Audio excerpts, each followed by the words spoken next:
ಎಲ್ಲರಿಗೂ ತುಂಬು ಹೃದಯದ ಸ್ವಾಗತ.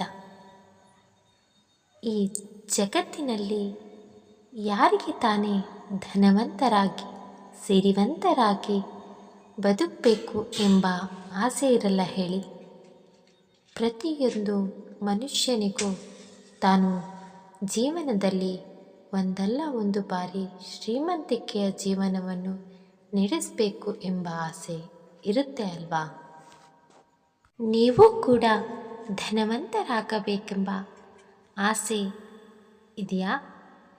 ಹಾಗಾದರೆ ಪ್ರತಿ ಅಮಾವಾಸ್ಯೆಯಂದು ಒಂದು ಬಟ್ಟಲಿನಲ್ಲಿ ಹರಳುಪ್ಪನ್ನು ಹಾಕಿ ಅದಕ್ಕೆ 7 ಲವಂಗವನ್ನು ಇಡಿ. ಹೀಗೆ ಪ್ರತಿ ಅಮಾವಾಸ್ಯೆಯಂದು ಉಪ್ಪನ್ನು ಬದಲಾಯಿಸಬೇಕು.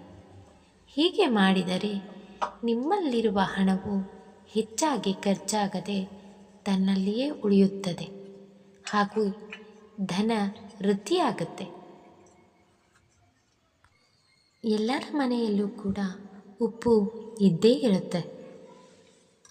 ಹೀಗೆ ಪ್ರತಿ ಅಮಾವಾಸ್ಯೆಗೆ ಉಪ್ಪನ್ನಿಟ್ಟು ಪೂಜೆ ಮಾಡಿದರೆ ತುಂಬ ಶ್ರೇಷ್ಠವಾದದ್ದು.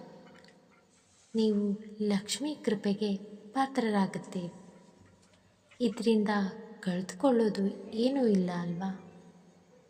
ಎಲ್ಲರ ಮನೆಯಲ್ಲಿ ಉಪ್ಪು ಇದ್ದೇ ಇರುತ್ತೆ. ಉಪ್ಪನ್ನಿಟ್ಟು ಉಪ್ಪಿಗೆ ಒಂದು ಪೂಜೆ ಮಾಡೋದ್ರಿಂದ ಯಾವುದೇ ನಷ್ಟ ಅಂತೂ ಆಗಲ್ಲ. ನೀವು ಕೂಡ ಹೀಗೆ ಪ್ರತಿ ಅಮಾವಾಸ್ಯೆಯಂದು ಪೂಜಿಸಿ. ಧನ್ಯವಾದಗಳು.